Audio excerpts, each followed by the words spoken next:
দেখতে পাচ্ছেন রাজধানীর ধানমন্ডি ৩২ নম্বর এলাকায় ১৫ আগস্টকে ঘিরে সকাল থেকেই একের পর এক আটক।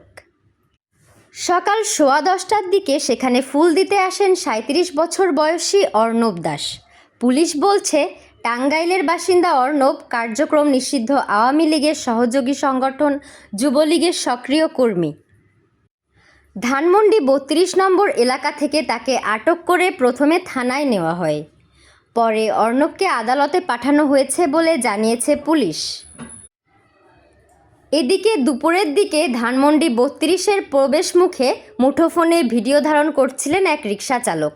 ভিডিওটি যুবলীগের একজনের কাছে পাঠানোর অভিযোগ তুলে সেখানে থাকা কয়েকজন তাকে মারধর করেন। পরে পুলিশ ওই রিকশা চালককেও আটক করে ধানমন্ডি থানায় নিয়ে যায়। এ সময় সেখানে থাকা আরেক ব্যক্তি জয় বাংলা স্লোগান দিলে তাকেও মারধর করা হয়। এক পর্যায়ে ওই ব্যক্তি দৌড়ে ঘটনাস্থল থেকে পালিয়ে যান। দুপুরের দিকে বঙ্গবন্ধু মৃত্যুবার্ষিকী উপলক্ষে সিঙ্গারা বিলির অভিযোগে আরও একজনকে মারধর করা হয়। তার হাতে থাকা ব্যাগে সিঙ্গারা দেখা যায়। তিনিও পরে দৌড়ে সেখান থেকে চলে যান। এদিকে ঘটনাস্থলের আরেক ভিডিওতে এক ব্যক্তির সাংবাদিক পরিচয় নিয়েও প্রশ্ন ওঠে।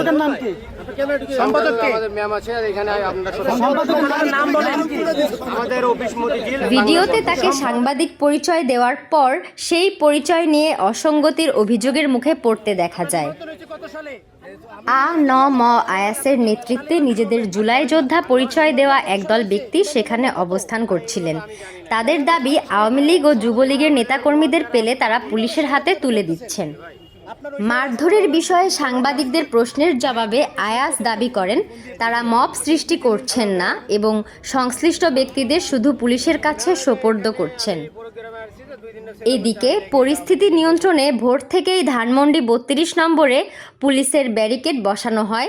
বাড়ির সামনের সড়কে যান চলাচল বন্ধ রাখা হয় এবং সেখানে বিপুল সংখ্যক পুলিশ সদস্য মোতায়েন করা হয়। পাশাপাশি প্রস্তুত রাখা হয় পুলিশের সাঁজোয়া যান।